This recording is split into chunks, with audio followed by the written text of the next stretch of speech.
APHRA again this week. This has been an ongoing saga for many of us following on closely in the Australian market. Let's dive into this. Stick around, let us know your comments, join the conversation, and let's go with High Living episode 50 with Chad.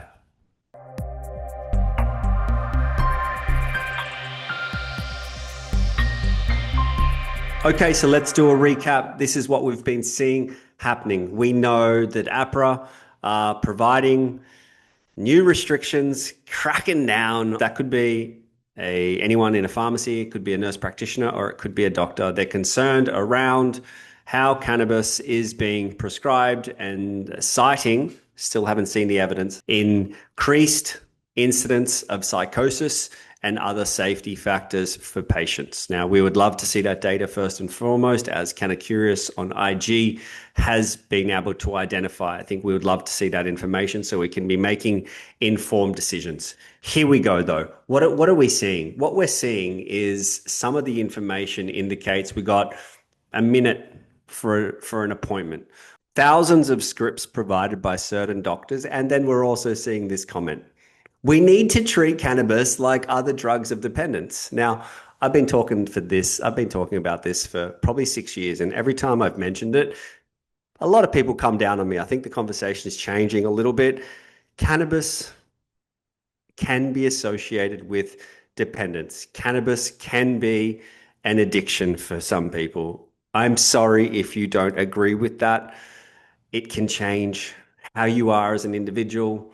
It can have an impact on your relationships, your confidence, your socialization. There can be a whole range of different detrimental effects of cannabis when used in a certain way. That isn't for everyone, and there can be flags in place, and often that is associated with an individual coping, relying on cannabis as a medicine, maybe misusing that too much, and it can become a bit of a problem, right? That can be there. When in the scheme of things, it's balanced down against the overall safety of cannabis as a medicine, it is an extremely safe option. And some of our data has indicated that, which we will put up here as well. Then let's check this out. I'm sorry, what? The regulator doesn't even know how much cannabis is being prescribed in the country?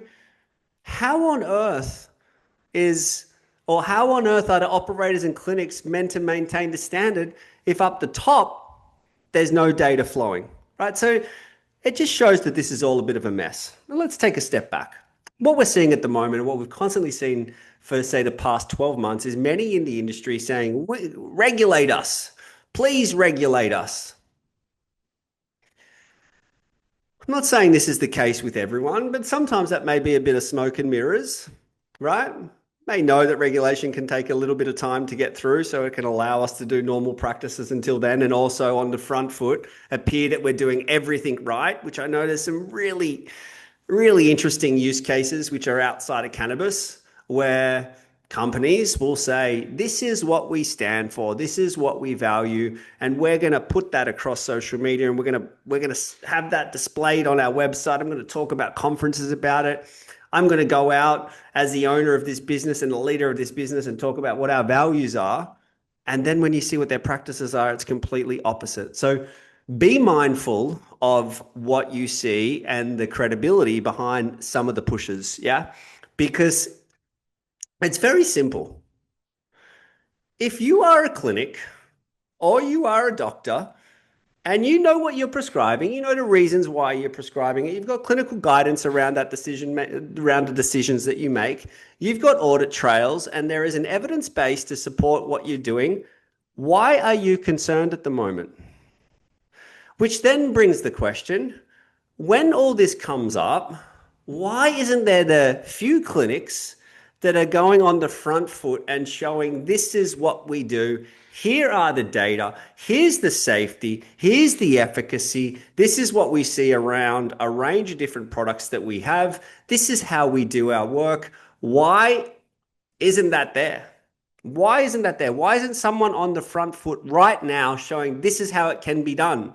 And I know there's many amazing use cases of this in Australia, maybe you don't want the spotlight, but if you're doing it right, set the standard. Set the standard and have the evidence around your systems, around your structures, and how you provide patient access in a way which supports what everyone, all of you that are watching this, and anyone on social media, anyone who's always talking about how safe cannabis is, if we all know it's like that, why isn't someone stepping up to lead and advocate based on data?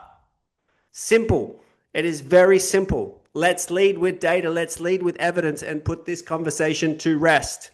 If that means some of the poor players, some of the players that don't have those systems and don't have those standards in place and are rec focused, if that means they go, they go. Let's provide a system, and let's have a system which is medical, which is cannabis in healthcare, and which is done the right way. It's Higher Living, episode 50. They're my thoughts. Thank you.